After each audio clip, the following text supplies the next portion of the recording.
One of the most important pieces of a lesson plan is your learning objective.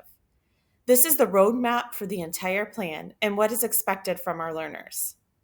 Everything in your lesson plan must align back to your objective. That is why it is so important to write a clear and measurable objective. A good learning objective must be specific, measurable, and attainable. We are going to write our objectives using student-friendly language. It must align back to our standards, but should never be word for word a copy of the standard. Student-friendly language should be students will be able to write something.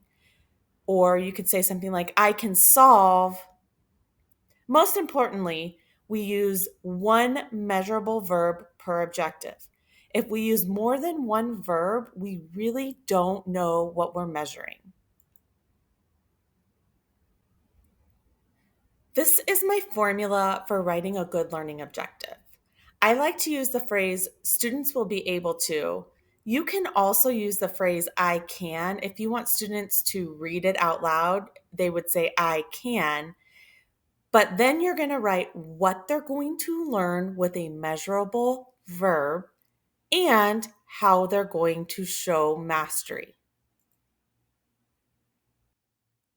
Here's a good example of a learning objective using the formula I just taught you. Students will be able to solve subtraction problems by using a 10 frame. What are students going to learn?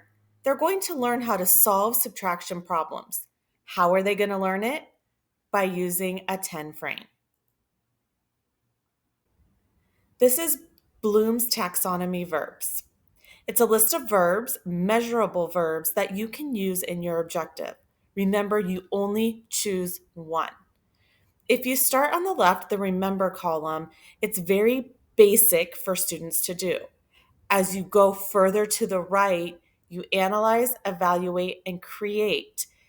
The further to the right you go, the deeper the understanding the student will have.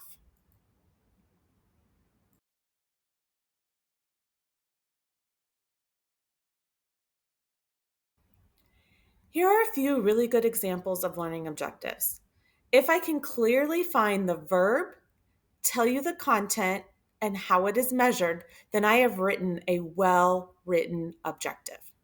Number 1, students will multiply two-digit numbers using the provided index card. The verb, multiply. The content, two-digit numbers. And how is it going to be measured? By using index cards. Number 2, students can describe the 4 functions of a cell using the unlabeled diagram. What is the verb? I'm going to describe. What is the content? The 4 functions of the cell. And how is it going to be measured? By filling in an unlabeled diagram. Number 3, students will be able to identify elements from the periodic table that are used in 5 given food products. What is the verb? They're going to identify. What are they going to learn? Elements from the periodic table. And how are they going to learn it? By finding 5 given food products.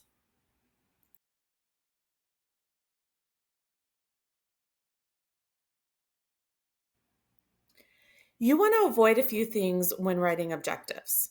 Avoid using multiple verbs in one objective. Our goal is to write a measurable objective, and if you use more than one verb, what are you actually measuring?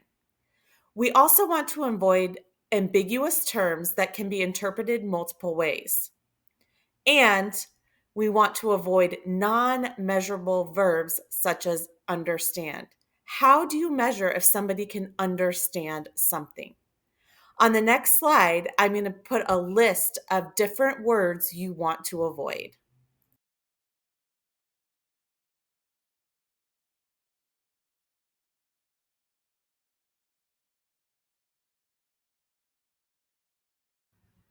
Here are 2 examples of poorly written objectives and how we want to avoid writing our own objectives. The first one, students will be able to understand the weather outside. Understand is not a measurable verb. How do you know if somebody understands or not?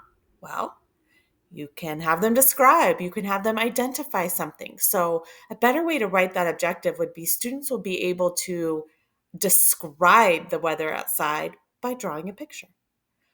Number 2, Students will be able to analyze, describe, and compare 2 and 3-dimensional shapes. What do you want them to do? Do you want them to analyze? Do you want them to describe? Or you want them to compare? Choose one of those. And then in turns, the other two probably are going to happen. For example, students will be able to compare 2-dimensional and 3-dimensional shapes by creating a chart.